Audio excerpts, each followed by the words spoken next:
টাঙ্গাইলে ৬ দিন ধরে নিখোঁজ মধুপুর জাতীয় উদ্যান রেঞ্জের বনকর্মী লালচান।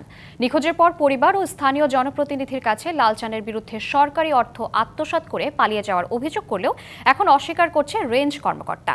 নিখোঁজের পর থেকে কর্তৃপক্ষের রহস্যময় আচরণে উদ্বিগ্ন পরিবার। লালচানকে জীবিত ফিরে পাওয়ার আকুতি তাদের। টাঙ্গাইলের মধুপুর জাতীয় উদ্যানের রেঞ্জ অফিসে গেল ৪ বছর ধরে কাজ করেন বনকর্মী লালচান। প্রতিদিনের মতো গেল বুধবার রাতে কর্মস্থলে আসার পর থেকেই নিখোঁজ লালচান। তবে বৃহস্পতিবার লালচানের বিরুদ্ধে ৩১ লাখ টাকা আত্মসাতের অভিযোগ তোলেন রেঞ্জার মোশাররফ হোসেন। তার দাবি, মৃত্যুর জন্য কেউ দায়ী নয় বলে চিরকুটও লিখে গেছেন লালচান। আমার ছেলে তো কোনোদিন আমি কোনো দুর্নীতি দিই নাই।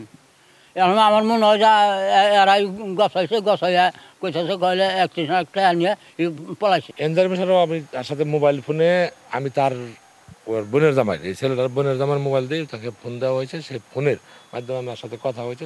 বলছে যে ৩১ লক্ষ টাকা সে নিয়ে গেছে। এটা তো একটা গ্যাপ থেকেই যায়। টাকাটা তারা বললো যে তার কাছে টাকা, আবার সেই টাকা যদি ব্যাংকে জমা হয় তাহলে তো সন্দেহটা আরো বাইরেই যায়। যদিও এমন অভিযোগ মানতে নারাজ লালচানের পরিবার। তাদের দাবি, বড় কোনো ঘটনা ধামাচাপা দিতেই সরিয়ে ফেলা হয়েছে ওই রাতের সিসিটিভি ফুটেজ। হাতের লেখার সাথে অমিল রয়েছে চিরকুটের লেখার।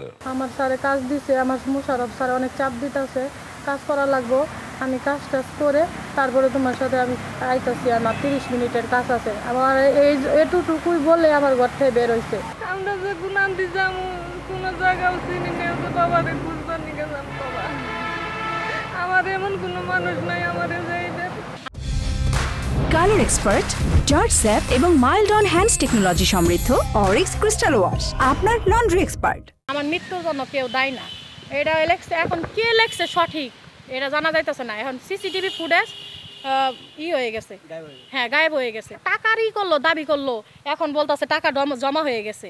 তার জন্য আমার মনে হয় যে এইখানে কোনো চক্রান্ত চলতেছে। আরও অভিযোগ, রহস্যময় ও অসহযোগিতামূলক আচরণ করছেন রেঞ্জার মোশাররফ ও অফিস কর্মীরা। রেঞ্জার মোশাররফও এখন বলছেন ভিন্ন কথা। লকারের চাবিটা খুঁজে পাচ্ছিলাম না, মনে করছি তাইলে কি হচ্ছে আমার চাবি নিয়ে লকার থেকে টাকা পয়সা নিয়ে গেছে কিনা। চাবি না পাওয়াতে লকার ভাঙছি, লকার ভেঙে দেখলাম না আমার রাজস্বের টাকা ঠিক আছে। পরে রাজস্বের টাকা বের করে জমা দিয়ে দিচ্ছি। ওর কাছে কোনো টাকা না, এটা হচ্ছে কেউ হয়তো নিজেরাই গুজব রটাইছে। সে নিজে পালাইছে, তার ওয়াইফ কে বলছে যে অফিসে কাজ আছে। দেখতেছি যে লালচান ভাইয়ের কথা বলতে শুনি নাই, বুঝলাম এদিক দিয়া সামথিং বুঝলাম। তারপরে নাই, তারপরে ওই বললো যে দেখি লকারটা ভাঙবো, দেখি লকার ভিতরে কিছু আছে কিনা। ঘটনার ধামাচাপার চেষ্টা, লকার ভাঙা সহ অভিযোগের বিষয়ে বিভাগীয় বন কর্মকর্তার মুখোমুখি হলে মন্তব্য করতে অপারগতা প্রকাশ করেন তিনি। আমরা আপাতত এতটুকু বলতে পারছি যে এখন সে মিসিং অবস্থায় আছে। এই ফোনটা কি আপনার কাছে এসেছিল? পরে আপনি কি অস্বীকার করবেন এই লকার ভাঙা? এই বিষয়ে আমি আর কোনো কথা বলবো না। আমি যেহেতু তদন্তাধীন বিষয়, আমি এর চেয়ে আর কিছু বলতে পারবো না। পুলিশ বলছে লালচানকে উদ্ধারে চলছে জোর তৎপরতা। বেশ কিছু চিরকুট বা লেখা এই ধরনের তথ্য আমাদের তদন্তকারী অনুসন্ধানকারী কর্মকর্তার নলেজে আসছে। আমরা সেগুলোরও সত্যতা যাচাই করে আমরা পরবর্তী ব্যবস্থাটা নিব এবং তাকে পাওয়ার জন্য যতটুকু আমাদের পক্ষ থেকে সর্বোচ্চ যতটুকু ব্যবস্থা নেওয়া সম্ভব বা প্রয়োজন আমরা সেইভাবে সে আঙ্গিকে কাজ করতেছি। বনকর্মী লালচানের নিখোঁজের সময় যত পেরিয়ে যাচ্ছে ততই ঘনীভূত হচ্ছে তার অন্তরালের রহস্য। এর মধ্যে বন কর্তৃপক্ষের ঘটনা দামাচাপা দেওয়ার চেষ্টা রহস্যের ডালপালা ছড়াচ্ছে আরও।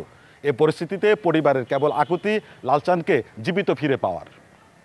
Sohel Talukdar, DBC news, Tangail.